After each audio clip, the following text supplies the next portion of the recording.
Okay, hello everyone. My name is Laurie Cook.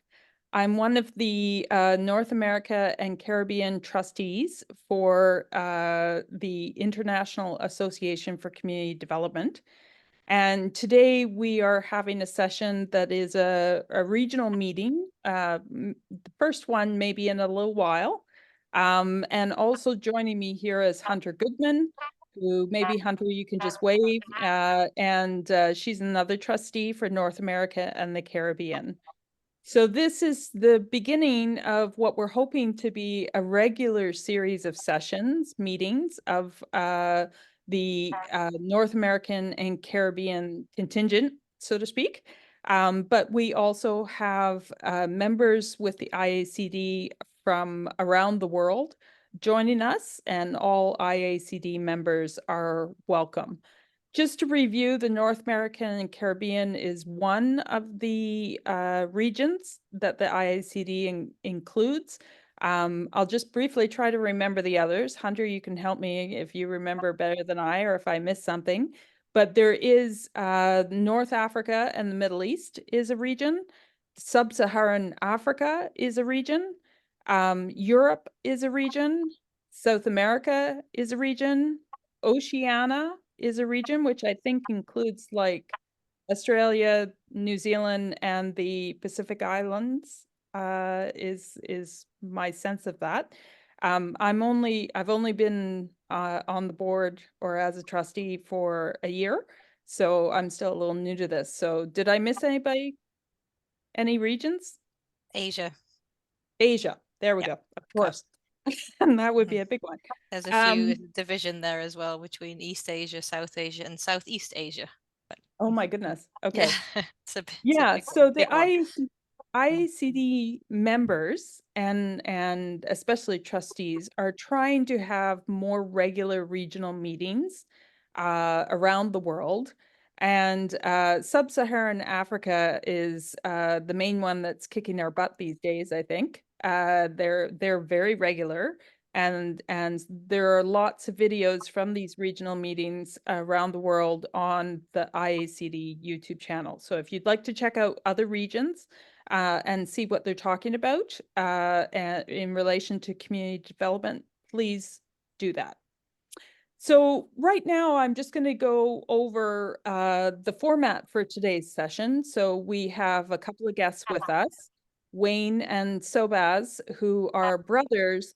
And Sobaz is based in Halifax, Nova Scotia, with an organization called In My Own Voice Arts Association. And Sobaz does a lot of work using the arts and especially film to help people who are marginalized and racialized heal from various journeys they've been on and to move forward in their lives. And I'll let Wayne talk a little bit more about what he's doing, but he's based in Grenada and he's a teacher at a college there, Wayne? A vocational college, yeah. Vocational college, right. So Sobaz and Wayne will be talking for about 20 minutes. And then we'll have some Q&A, questions and answers with them. And then the goal here is always, in this session in particular, is to ensure that we are demonstrating reciprocity for people who are guests with us and who provide us with some interesting insight into their community development work. And the so reciprocity meaning that in return for them sharing some of their learning, the goal here is to provide some peer support and at the end of towards the end of the session, and any ideas for funding or connections that might be useful to Sobaz and Wayne. The goal will be to include a bit of time for that to see if everybody has any ideas. So please keep that in mind as you're listening to their presentation. And the IACD mission is to promote values-based community development as a practice of empowerment and facilitate both networking and shared learning opportunities for our global membership. So I'm just going to do a little bit more introduction of Sobaz and Benjamin and what iMOVe is all about. So just a little more detail, and I have been working with iMOVe part-time for the last 3 or 4 years. I currently have a research grant to help document the unique approach to curriculum and learning that Sobaz has developed. Yeah, so I'm working on that as part of my work. iMOVe is a therapeutic arts-based organization producing media arts and also teaches people skills to be able to work in the film and television industry in Nova Scotia. They are also working on establishing chapters of iMOVe in Grenada and potentially in Ghana. The population they work with are marginalized and racialized people who have been incarcerated, are incarcerated, or are at risk of incarceration in Nova Scotia. In Grenada, the people they work with are those who are marginalized by educational systems, socially and economically. And Sobaz and Wayne will be sharing their work and more detail about this work. And just to give you a little more information about Sobaz, Sobaz is an award-winning filmmaker, the founder and executive director of In My Own Voice, iMOVe Arts Association, a film production company and multi-purpose film training lab, Center Stage Community Development Cooperative, and In My Own Voice Media Production and Learning Cooperative. Sobaz is a filmmaker and social entrepreneur, community worker, advocate, mentor, program facilitator, and educator. In 2009, he partnered with Nova Scotia Justice Department to deliver his life story program, the Kintsugi Monologues. Sobaz currently is also in partnership with the Nova Scotia College of Art and Design, NASCAD. He's director of a film production training program there called the Free Film School and the Community Media Mobile Lab. Sobaz has also received a Human Rights Award for his work with youth, a Multicultural Award in Education, a Crime Prevention Award from the provincial government, and film directing awards from the National Film Board and the Canadian Academy of Cinema and Television. He also has certificates in compassionate listening, community-based conflict transformation, and peace building from the Coady Institute at St. Francis Xavier University in Nova Scotia, and the Compassionate Listening Project in Indianola, Washington, and Diversity and Restorative Justice Training and Facilitation. He also has a Bachelor of Arts in Political Science and Mass Communication from New York University in Toronto, and a Bachelor of Fine Arts in Film and Video Production from York as well. Wayne Francis Wright is originally from London in England, but grew up and now resides in Grenada, an island in the West Indies.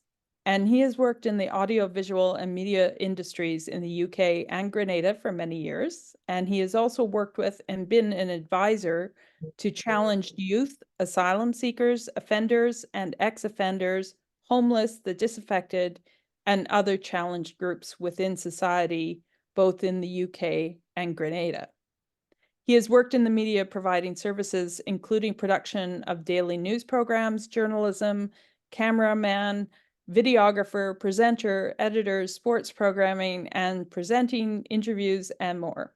He has worked in radio both behind the scenes and as a presenter for many years, and he is also a 30-year veteran DJ.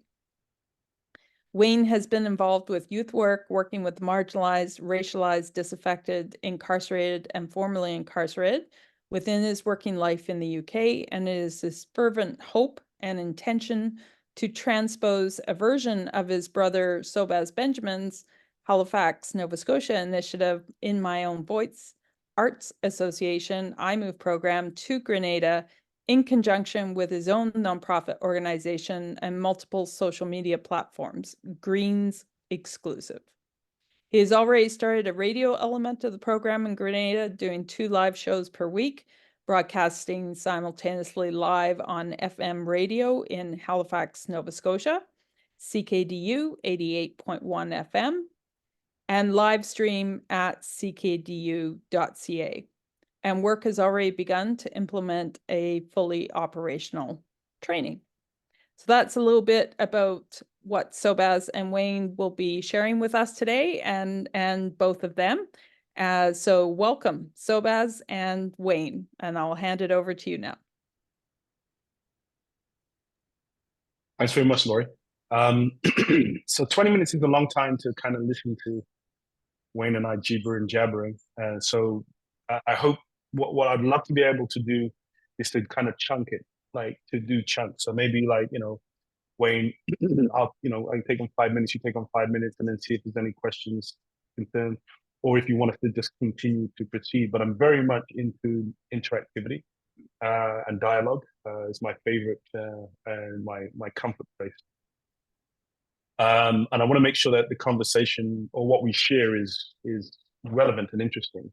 So I'm going to be constantly looking for feedback, even if it's just sort of body language feedback. So I won't call out anybody if they fall asleep or anything like. Oh, I might actually call people out.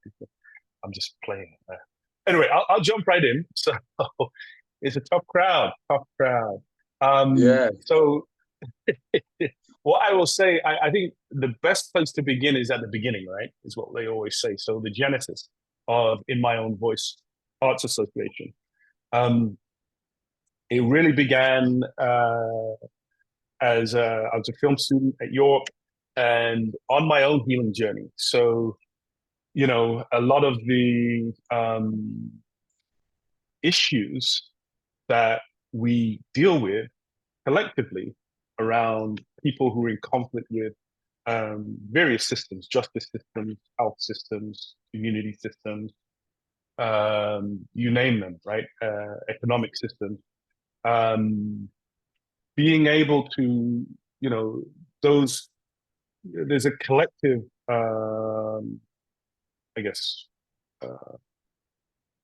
there's a collective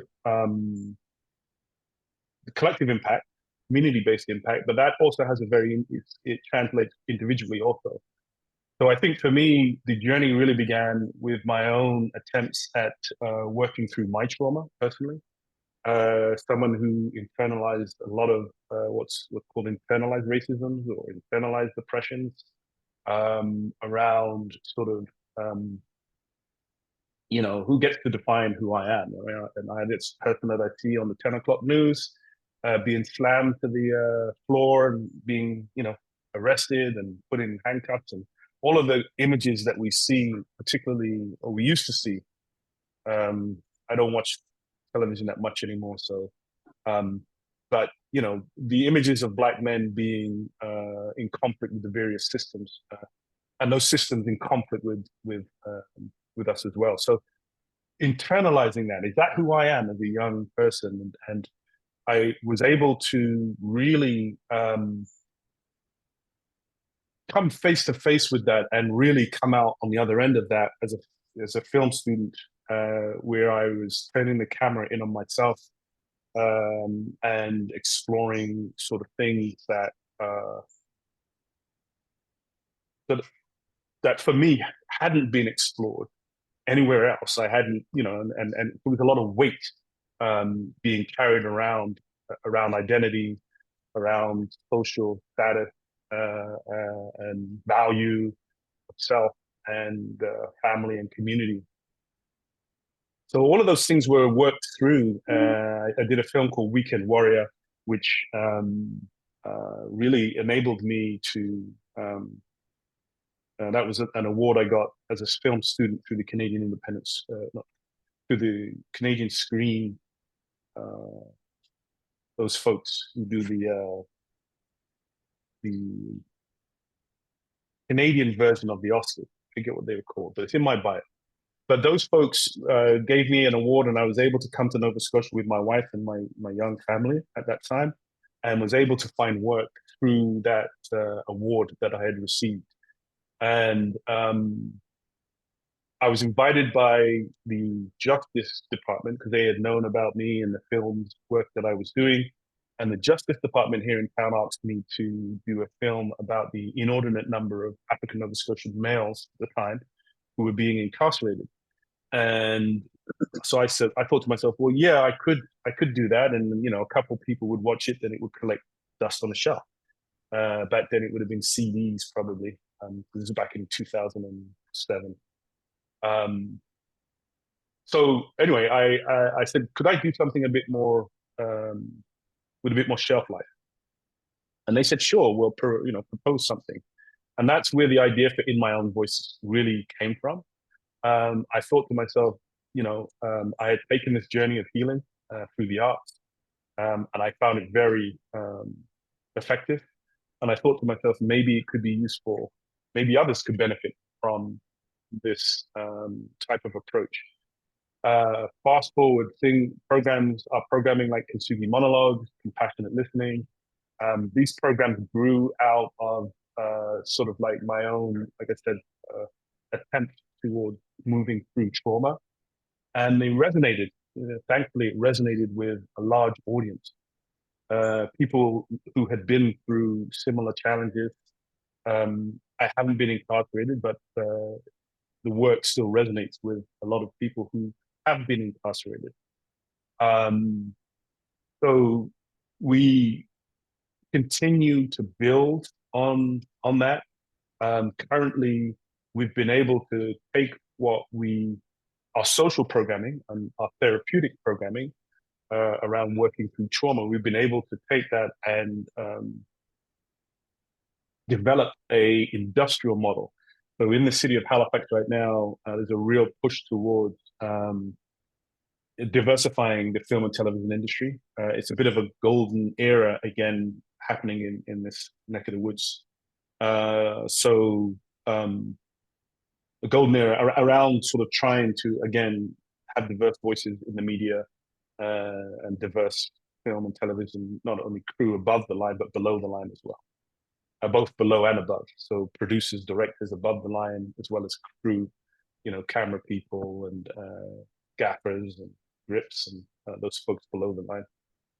So we've become a production company, and it's great because when you get out of prison, for example, often, probation officers are but advising formerly incarcerated folks to maybe enter into construction.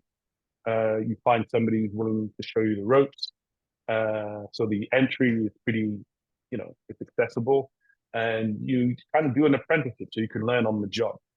You find somebody willing to show you the ropes, and that's why that's kind of a really, I find anyway, popular sort of space. But the art is very similar. Film production is very similar. You find somebody with the skill set who's willing to share them with you in terms of a mentorship or an apprenticeship, and you can learn on the job. And that's what we've been doing. That's what we've developed. So not only are we sort of working through the therapeutic side of things and trauma, but we're also offering employment opportunities and training. Laurie talked about NASCAD University. We're developing a credentialed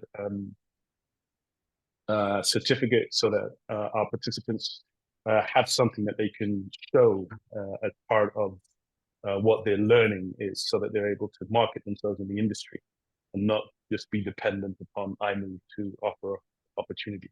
I probably exceeded the first 5-minute chunk. I want to pass the mic over to Wayne, and maybe, I don't know, if you want to talk about your genesis into all of this, that might be, or anything else. You don't have to go that route if you don't want. I'll pass the mic on to you. All right. Well, I'll do the same. I'll start from the beginning. Born in the UK, went through a lot of similar experiences because me and Sobaz were going through similar things. After living in the UK, I came to Grenada with my grandmother. Things weren't great at the time when we were young. We went through a lot of stuff on the street, being members of gangs and other things, and our mother was kind of scared for us, so which pushed her even faster, because it was a plan for her to go back Grenada, but it pushed her even faster to do that because she wanted to get us out of there, and she wanted us to have a different kind of life than what we were experiencing at that time. So we moved to Grenada, went to school to Grenada, went to college in Grenada as well. Then I studied different subjects, but my true love was always music. So I went back to the UK, did a degree in audio engineering. While in the UK doing that, I hooked up with a few people who do media and radio and television. This was in the inception of internet and stuff. So started to do some internet TV, presenting and DJing on internet TV, and had an internet radio station as well. Invincible, they were called, the Invincible Media Group. Got involved. I've always been a community-minded person, so I've always been involved in the community. One way I was able to do that was with a previous job that I worked for the Department of Work and Pensions. I worked for the Job Centre Plus, doing motivational stuff, going into prisons, helping them when they're ready to be released, helping them with forms, benefit forms, interviewing techniques and stuff like that, what they need to do when they get out. Also worked in the community as part of a job outreach. We would basically go into different communities and have workshops and music and different things to get people to sign up for work and to sign up for something called a work trial. So you had an opportunity to go do the job for maybe a week. If both parties were agreeable, then you get the job. So I was involved in that. Came to Grenada, found it difficult to find work. And then because somebody knew me to do small things in the media in the UK, and they were on a TV station over here, well, I can say headhunted, and he said, why don't you come and work for us? So I worked for them for a few years. That was the, first of all, fledgling Rush TV. They were on the internet based and on TV over here. Then I moved on to Flow, which CC6, which is another TV station, doing news, doing sports, doing videography, doing being a cameraman for them as well, interviews, and daily news as well. From there, moved on to a few other media houses, worked for them, but as much as it got me back into the community of Grenada, I wanted to do something a bit.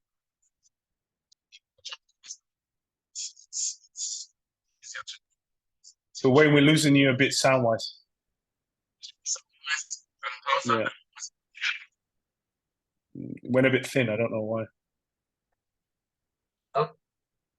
Sounds better now, yeah. Okay. Yeah, so working with an organization, they are a vocational tertiary college. They do a wide range of subjects, which I teach some of them. Also, helping them to develop a student podcast, which we're going to be starting hopefully in September. Also, on to I plan and I. So I'm going into iMOVe. It's something that me and my brother Sobaz have been planning for many years, but because of different constraints, we couldn't really do anything with it. But we've always talked about it. We've always had that enthusiastic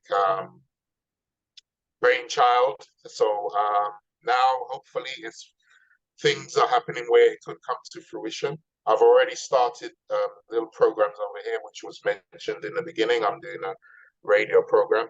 My hope also is to, which we've started doing, to develop a teaching radio station. Sorry. Everybody still hearing me now? Sorry. Yep. Yeah. Plan is to do a teaching radio station and also to bring a chapter of iMOVe down to Grenada, doing what iMOVe does now and a bit more, because we're going to branch out into agriculture, which most Caribbean countries that's their mainstay. We're going to do different programs and also moving along the lines with iMOVe, because we're going to keep the media element and also hopefully help people to get jobs within the media, whether it be making films, documentaries, or just working with a TV station and developing those skills, and hopefully they can do that. So that element of iMOVe we want to bring to Grenada, and also different other elements we want to spread out and do different things. And also in collaboration with the school that I'm working, NEWLO, they are, well, we've spoken to them and they are up for the challenge, and they would likely use them to have an opportunity to be part of iMOVe Grenada. And so we have people on tenterhooks, they're waiting, and I'm waiting myself, because the quicker we get these things moving, the better, especially for our fledgling country. We are celebrating our 50th year this year. We are 50 years old, so we're kind of young, and there's a lot to be done. But hopefully with iMOVe, which there is, I wouldn't say there's any program that is like iMOVe. And that's one of the reasons why I would love to bring it to Grenada. There's more to say, but I'll let Sobaz keep that 5-minute thing going. Okay, sounds good. So are there any questions so far? Is there anything in particular people want to hear, or do you want me to launch into the next piece of what we want to share?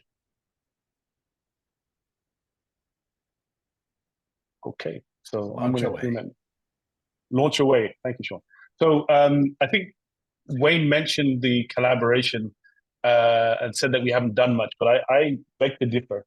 I think we've been, what we envision is an exchange program. So people from sort of marginalized groups in Halifax going to Grenada and offering the skills and training that we've had there, and vice versa. We also have connected with an organization in Newfoundland called, Newfoundland is a province, province here in Canada, and the organization is called Choices for Youth. So they're a construction company. So they've done they've been around, I think, considerably longer than we have. We've been around, coming up to 16, 17 years. They've been around for like 30 or 40 years. And they, we've connected with them recently. And I always say we want to do it. We want to do what Choices has done for constructing for young people using the arts. So, the agricultural and I would say sort of construction and the arts, these are, they're accessible more so than many other activities or focuses. And I think that because of that accessibility and because of the fact that we've connected with people willing to share, because that's the other piece, right? We often have gatekeepers in community who kind of like keep the knowledge, and for a reason, you know what I mean? They're protecting their jobs, protecting their interests. But we've been able to connect with people who are willing and wanting to broaden access and also realize that in order to, particularly with film, in order to grow the industry, you have to invest in youth, in young people, the people who are coming up. And I think that and also other populations too. It's not just young people wanting to who want to get access, but a particular focus, not an exclusive focus on young people or people trying to kind of enter the industry, and a willingness to be able to mentor those folks. So we've connected with, collaboration is a big part of what we do. We've connected with a number of foundations. There's a foundation called the Fabian Colas Foundation, who do a program called Black in Canada. So Fabian Colas is a woman from Haiti who started her own, she's very well known in Haiti, came to Canada, and sort of just, the success that she had in Haiti did not come immediately here. So largely because of systemic racism issues. So she started her own company, and that's become like offering an incubator, if you will, for up and coming talent. We've been making films with that foundation. Those films that they make all around Canada, not just in Nova Scotia, but in Ontario and Quebec, in all of the provinces in Canada, there's a festival. So young people get to make films. They get to then tour the country with these films. And at iMOVe, a number of our participants have become award-winning filmmakers. Again, sort of, I guess, raising the confidence level that they could actually do this. So they've become award-winning filmmakers and are now part of our training programs, where they're building the skills and the credentials to be able to have careers in areas that interest them. That formerly, a lot of our participants, film and television was never on the horizon for them.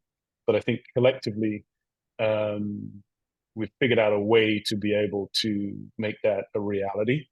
Part of what we do as well is trying to figure out how do we, go about sharing the fruits of our labor. How do the films that get produced by iMOVe, who owns them, and how do we go about selling them? How do we share the gains? That is continuously a process that we're working through, and I think that it's a challenge because the current system is very much sort of top down. The production company owns all aspects of production, and you sign your release and you basically give over all of your rights to a production company. But I think that what we're trying to do is to raise all of the ships in the harbor. That's a local saying we have here in Halifax, in Nova Scotia, that a rising tide raises all ships. So that's what we're trying to institute, something a little bit more equitable for our participants, so that they're able actually to really build on the arts-based foundations that they're working on. So they're able to benefit from what they produce as well. So there's a degree of mutuality that is challenging but necessary if like I said, if that tide is going to raise all of the ships in the harbor, so to speak. I think also that the diversifying of our programming, so I'll just mention that really briefly, because the people we work with, like I said earlier, are in conflict with many systems. You can imagine they have a lot of trauma. Many have been incarcerated, and therefore there's a high degree of mistrust. And how do you build that? Because I'm not even going to say rebuild, because in many instances it was never there. We're working with people who have been betrayed by those closest to them, so parents and family members who, usually in a more mainstream settings are the people you can depend on. Or what do you do when those people aren't there? Or those are the people who have let you down. So there's a big amount of, a high degree of therapeutic work. I'm not a therapist, but the work that we do is healing. It does really, it's rooted in a lot of narrative theory around the ideas of reauthoring. So how you take an experience and shape it collectively. So we do this collectively as a group through the Kintsugi monologue. But how do you take that traumatic event and really pay attention to the blind spot? If you imagine yourself, your own experiences, often if you haven't had an opportunity to speak things out loud, if you haven't had an opportunity to bounce ideas of other people, if you don't have community to be able to do the work of processing trauma, it's very difficult. I always say it's like on your nose, it's like your nose is in your face, but if you don't have a mirror to see that reflected back, you don't have any idea of what your nose looks like, even though it's right in front of you. So I think the Kintsugi monologues, the trauma-based and therapeutic-based work we do through the organization is an attempt to show back to the person, like, this is who you are. This experience you've gone through is something we understand. It's something we see. Here's something that you might have missed.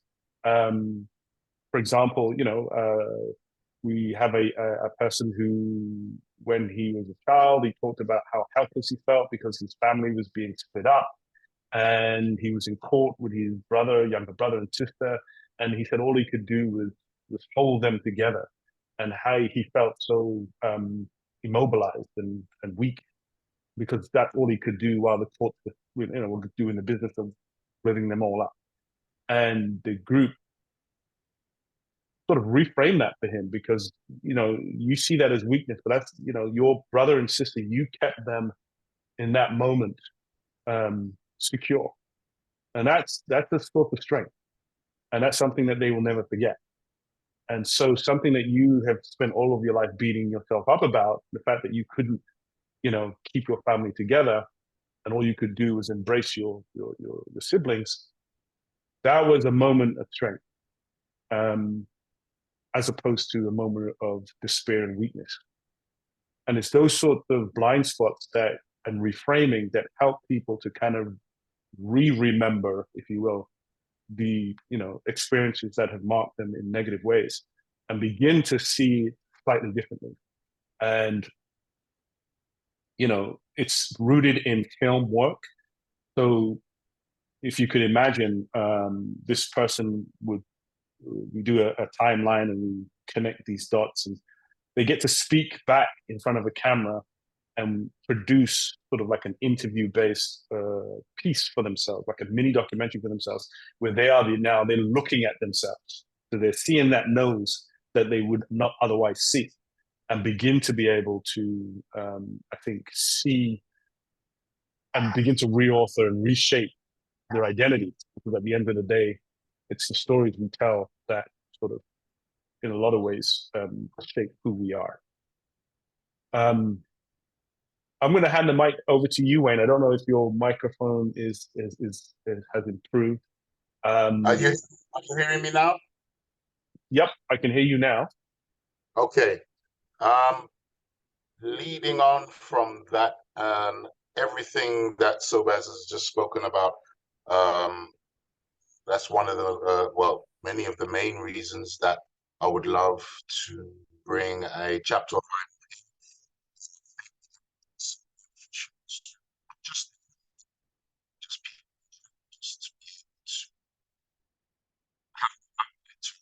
Yeah, it's cut off, Wayne. The sound. Yeah, we're not hearing you. So, yeah, we're not hearing you. What I will do, I will sort of speak, because I hear where you're going, Wayne. I'm going to speak what you're saying about why we want to do this, why we want to offer this program on an international scale. I think that's where you were going. What I will say is the work we've done, our referral sources have been government, have been community, have been people in the program themselves, participants, and they have it's lovely because they will refer their siblings. We spoke earlier about we're doing this spiritually based reintegration program with the chaplaincy in the Justice Department. So we get referrals from the institutions, the prisons, and I think we're meeting people from all over the world as well as locally. And I think the programming that began out of my own personal sort of experience and attempt to bring about some healing in my own life thankfully it resonates and continues to resonate after all of these years. So we've met people from Guinea, particularly. Like we have a West African djembe and dundun drum ensemble that has emerged out of our contact with folks from Guinea in West Africa. We've offered internships to people from Ghana who came here to Halifax as students who heard about iMOVe and then got an opportunity to do their internship with us and have then developed relationships that continue to grow. We have contact with people from Sierra Leone. And again, our West African djembe drum ensemble have brought people from Nigeria. And obviously the Caribbean, my connection in the Caribbean.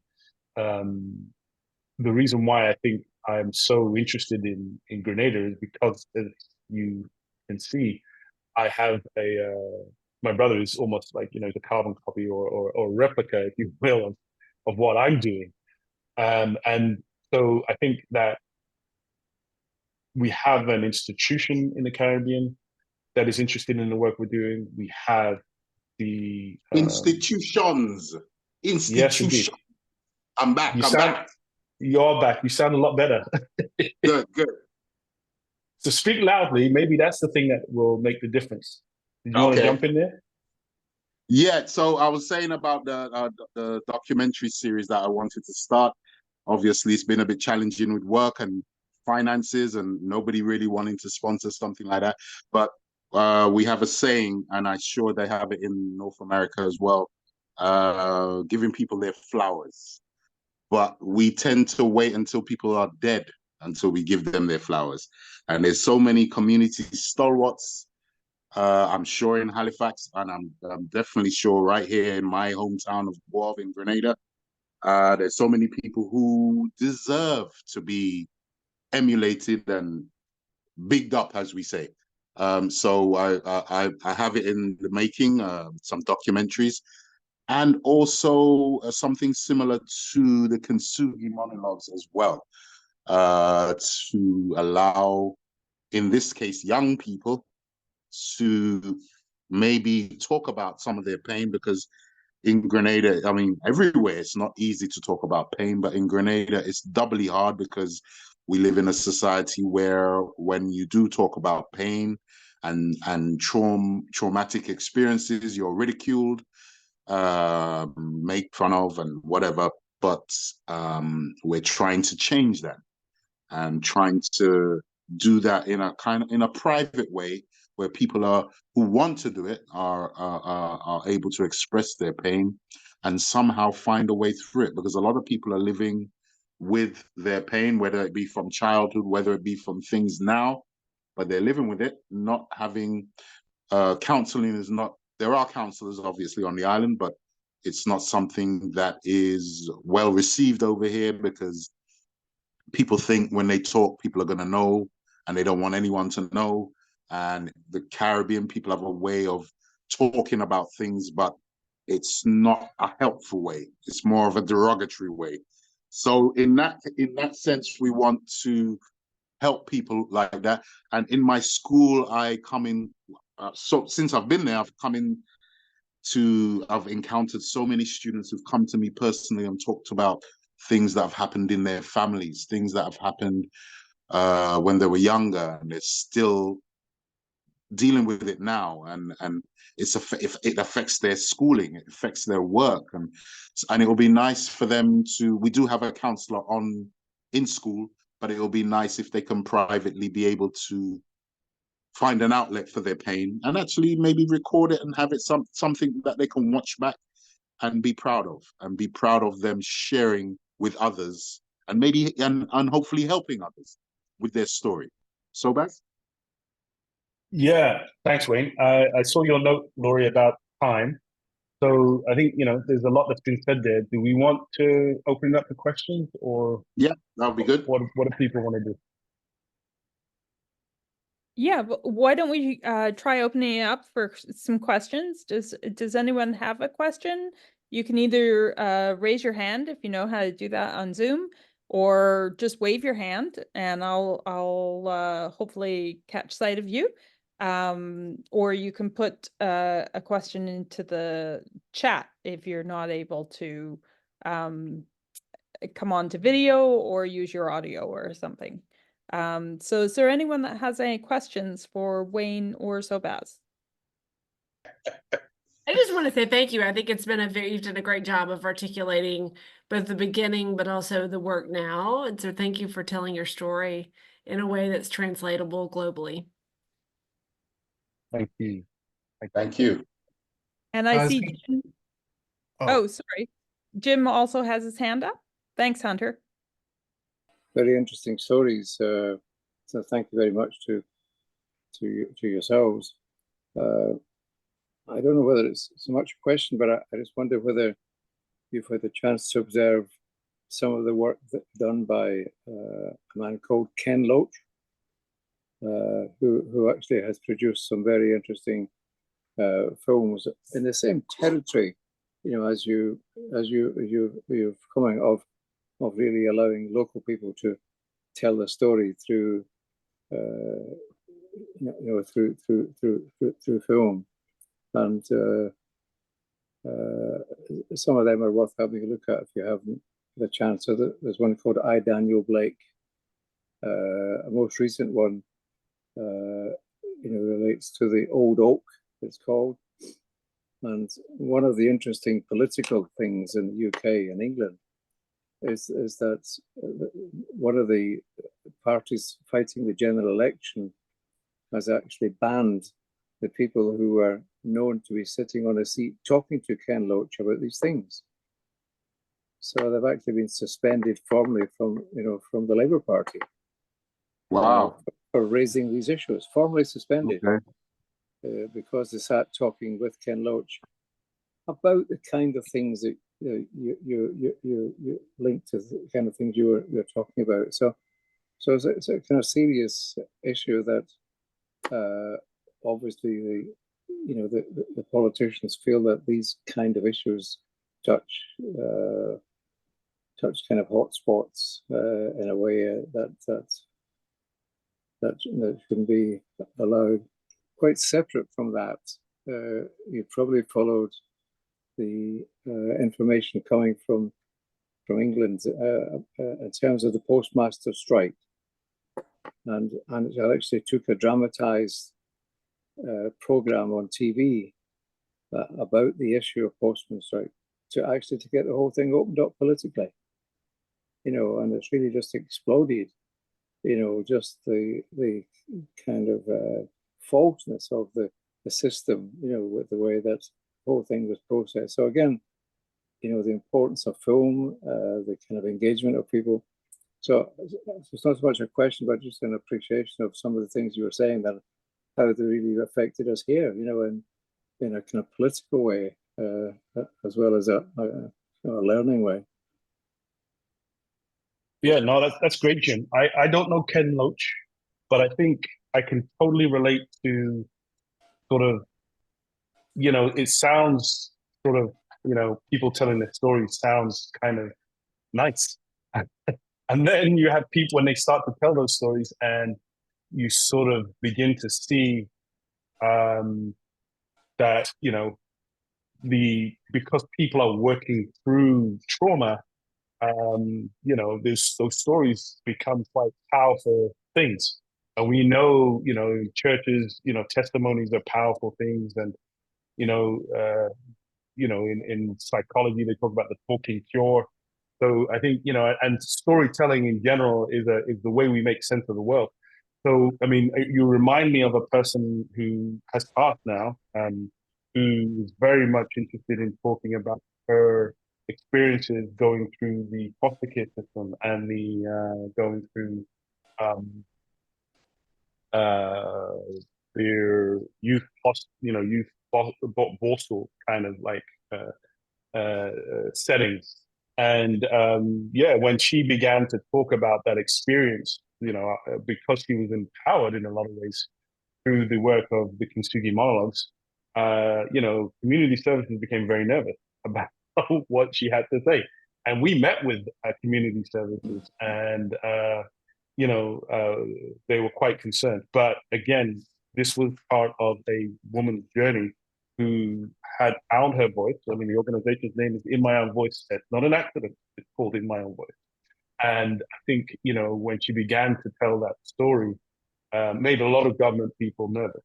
So I can fully relate to what you're talking about in the Labour Party. That's great. Thank you, guys.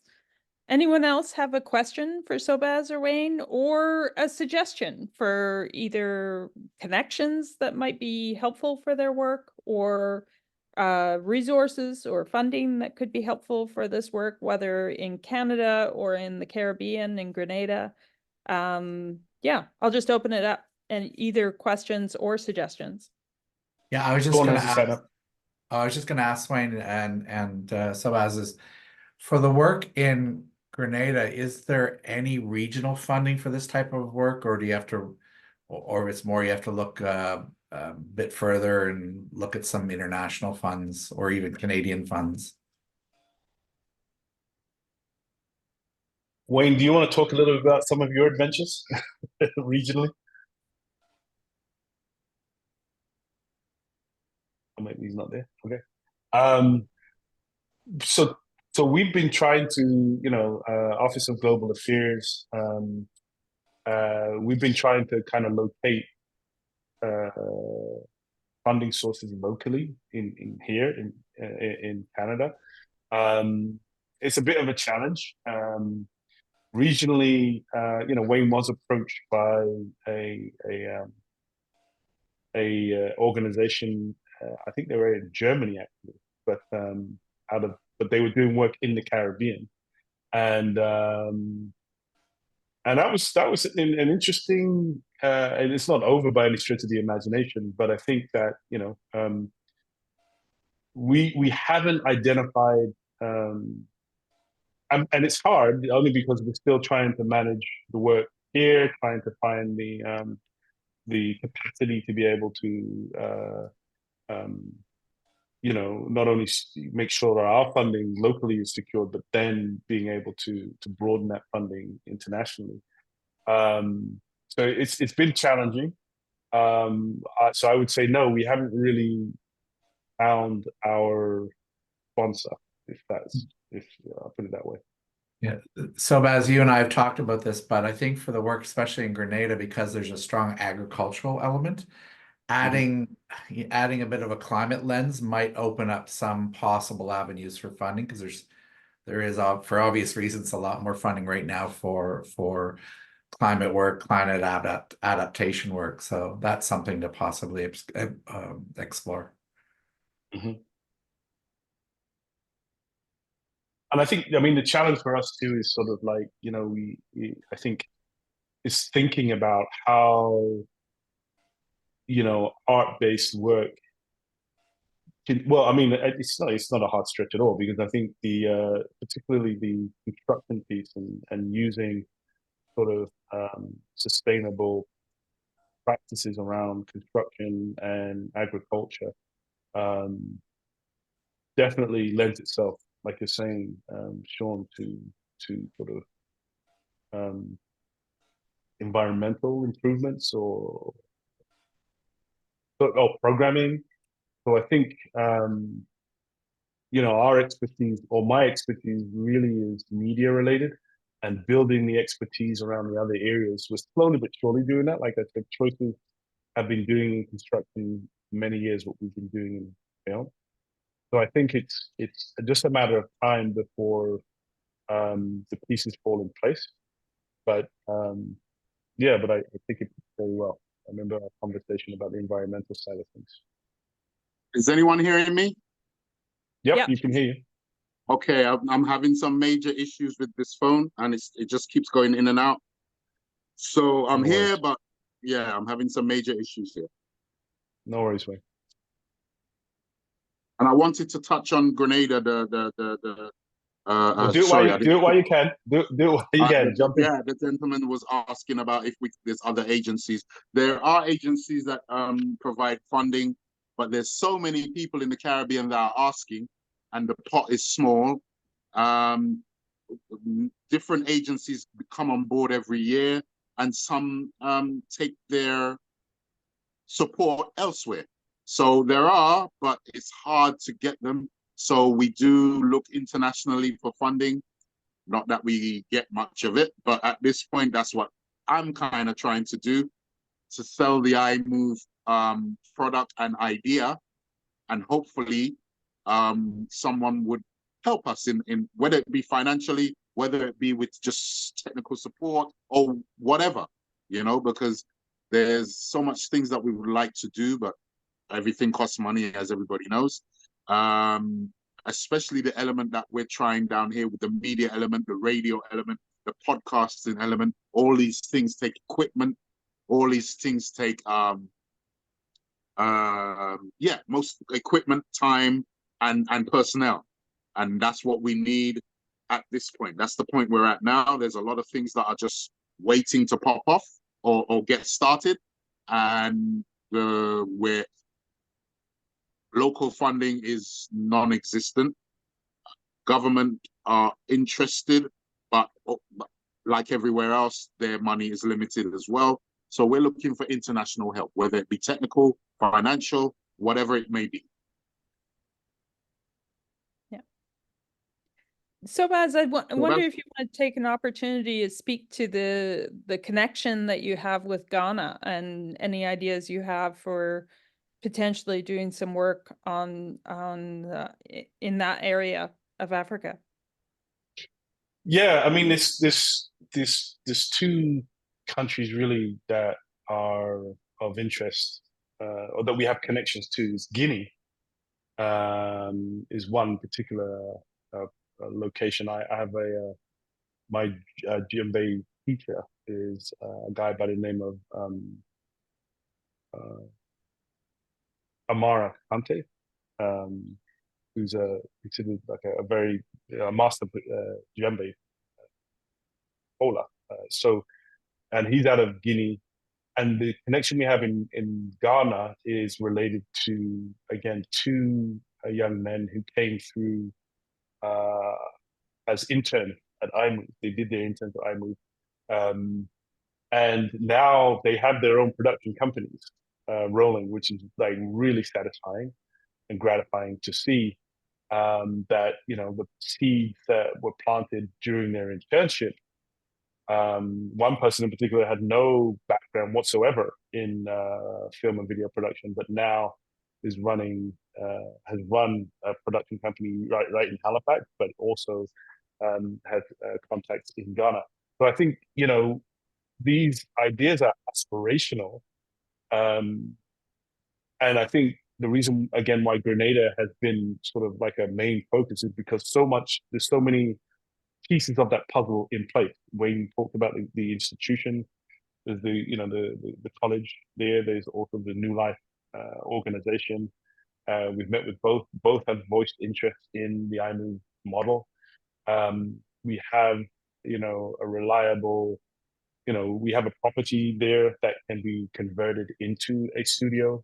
We have land that can be used as part of agricultural programming. We have those in place.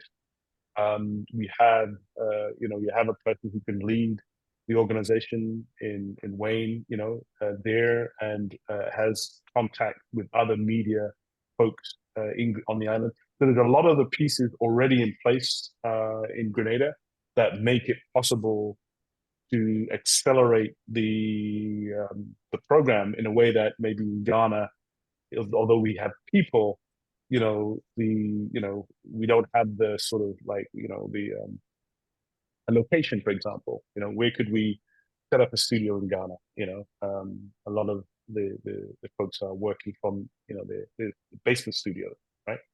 Or out of their own homes. So, but we have interest, and I think that's is so important. And we have the desire and the aspirational side of things in Ghana and Guinea. But but we have some infrastructure in Grenada. So if we could produce it in Grenada, as an example of an international project, then I think it might make the argument a little easier to make the case for other countries. And just to add to that, we have a lot of connections regionally as well, whether it be in TV, whether it be in other aspects of the media.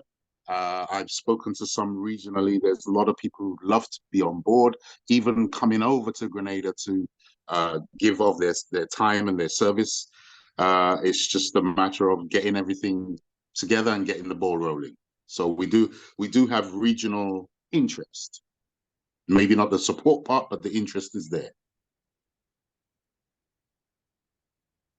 So that's great. Did anyone have any other questions for Sobaz or Wayne, or suggestions or ideas for things to pursue? All and every idea is welcome, please, because you may not think, because we're in the Caribbean, well, Sobaz in Halifax, but because we're in the Caribbean, some of the ideas or the things that you may be thinking might not work in the Caribbean, but you'll be surprised. So yeah, anything. Yeah, and I'll just mention there's this very strong connection between Nova Scotia in Canada and the Caribbean. So Oh yes, there is. Yeah. long historical connections, and whether it be through the military, whether it be through other connections, but there is a strong connection with the Caribbean and Halifax and Canada in general, really. Yeah. Yeah. So if there's no more questions or ideas, and certainly feel free to think about things, and maybe Jessica, if anybody has any ideas that they think of later that could be passed on to Sobaz and Wayne, maybe that can be done through you, since people will have access to your... That would be great. Yes, absolutely. I'll put my email in the chat. Yeah, and I'll also mention iMOVe has a website called inmyownvoice.ca. So you can also reach iMOVe and Sobaz and Wayne through the website as well. And at that juncture, let me just mention that I have platforms on Facebook, TikTok, Instagram, and on YouTube. And you can check out our school, our vocational school. It's the New Life organization. They have a channel on YouTube, and also we have a website, so you can go in and see what we do. I've been doing some little, it's our 40th anniversary, so I've been doing some little videos highlighting the students, what they do, little trips we've been having. So if you want to go and have a look at what we do and what subjects we offer, you can go and have a look, and maybe that might tug on some thought strings on how you can help us. Yeah. That's great. Also, sorry. Also on Facebook, No, Green's Exclusive and Wayne Francis Wright on Facebook as well. That one, I get most of my information out there. So if you want to link up with me or have a further conversation, you can do that as well. Thank you, Laurie. I will also save the chat with all the links and information to share with people after the meeting. So that will be sent to all the participants and all those who have registered. So thank you very much. Excellent. Thank you. That sounds great. So Sobaz, I actually have the 2-minute film reel for iMOVe from the YouTube channel queued up, maybe to play us out. But that sounds great. And Jessica, if you can just keep recording until that video is done, that would be great. Absolutely. I just Sobaz, do you want to have any final words or anything? Final thoughts?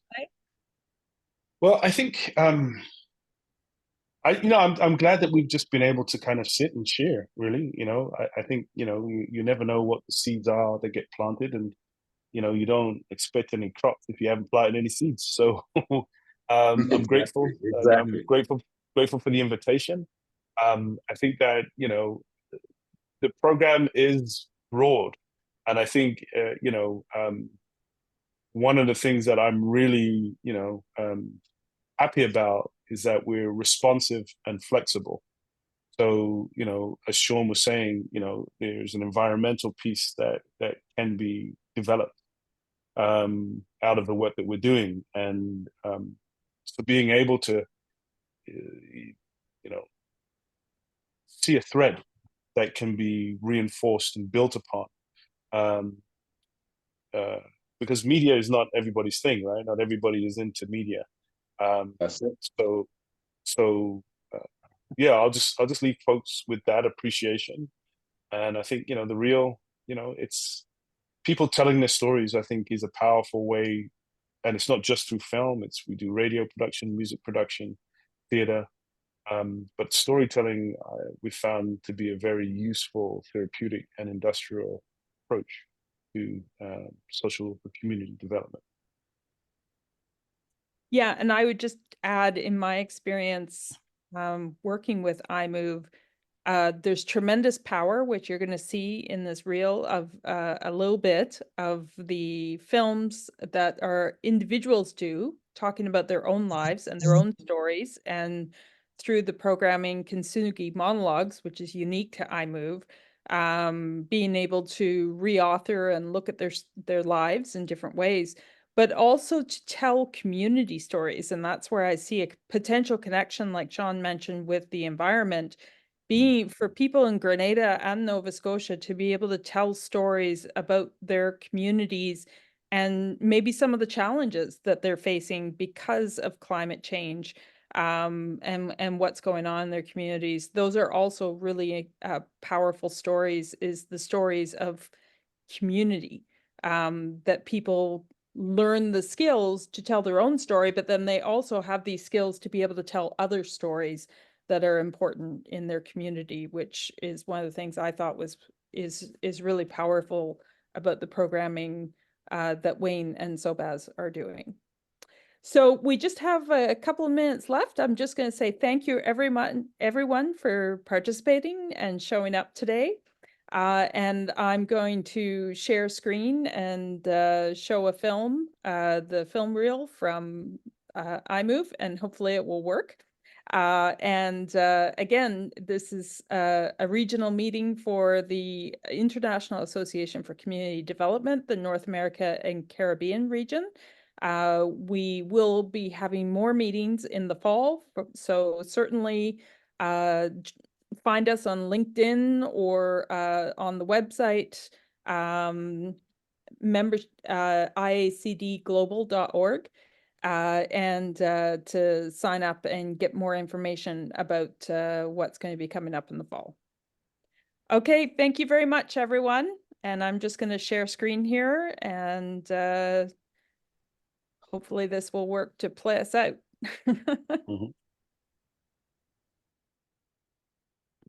The organization I run is called In My Own Voice Arts Association, and we have a group of young people that we're working with, aspiring cultural producers themselves, and the approach resonates with them.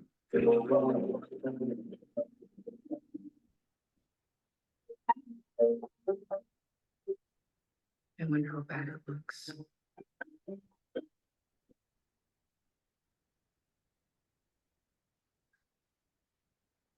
But it feels like they run out of time. Then when does the miracle happen, right? It's the whole time. Time. That's what people always say. If I just had a little bit more time with this person, if I knew beforehand, if I could go back, things would be this, things could be that. It's time, right?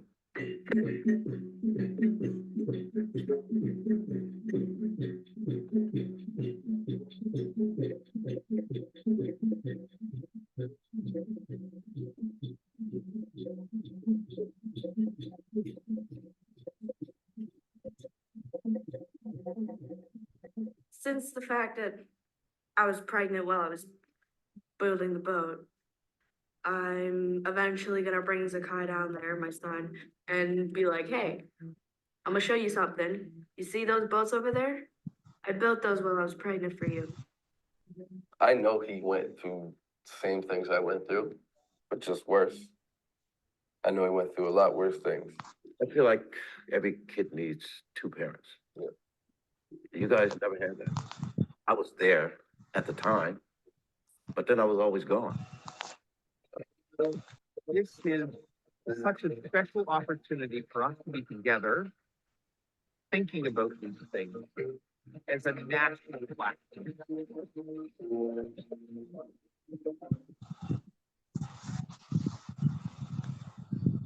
Feels good to be around a lot of freedom.